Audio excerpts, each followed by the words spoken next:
Uka, ozgina qarz beribdi. Ayol boshim bilan ozgina qiynalib qoldim, uka. Opa, mana shu pulni oling. Opa, kechga o'zim o'taman. Uyingizda hamma kamchiligingizni o'zim qilib beraman. Ukajonim, rahmat. Yaxshiyam bersan, boringga shukr. Obbo, bugun kamomat bo'lib qoldi-ku-a. Bu turishda o'g'limni kontragini qana to'larkin mana. Keling aka, xush kelibsiz. Uka, oldinga men hijolatda keldim. Pul kerak yana. Sendan boshqa hech kimim yo'q, uka, pul so'raydigan. Endi to'g'ri tushun. Aka, bu nima deganingiz? Hozir olib chiqib beraman aka, behijolat pul bor. Ko'ngil to'qing. Aka, o'tirib turing, hozir olib chiqib beraman. Aka, hijolat qilmang. Menda pul bor. Ey oshna, sen bu turishingda 10 yilda ham, 20 yilda ham hali vera mashina ola olmaysan. Hali akang keladi, pul kerak deb, hali sening telefon qiladi, pul kerak deb. Nima sen ularga do'ljinmisan yo qarzing bormi ularga? Ha, oshna qarzim bor. Akamdan oqibat, opamdan mehr qarzim bor.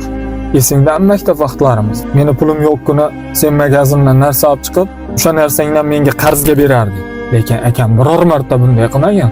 Akam meni agar pulim yo'qligini bilsa, o'sha do'kondan nima olsa menga bergan. Nimaga bergan bilasan?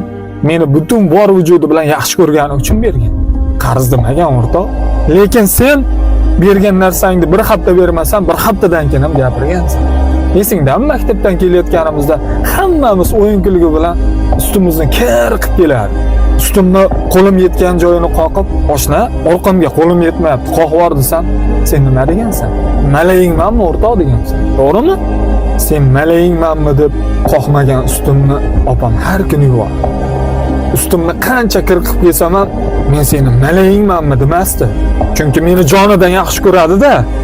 Bitta mana shu matoh meni yaxshi ko'rgan, men uchun jonini bergan jigarlarimdan azizmi o'rtoq? Alloh jonson, hali zo'rini minaman. Lekin hozir meni jigarlarim muhtojligida meni ularga bo'lgan oqibatim sinadi o'rtoq.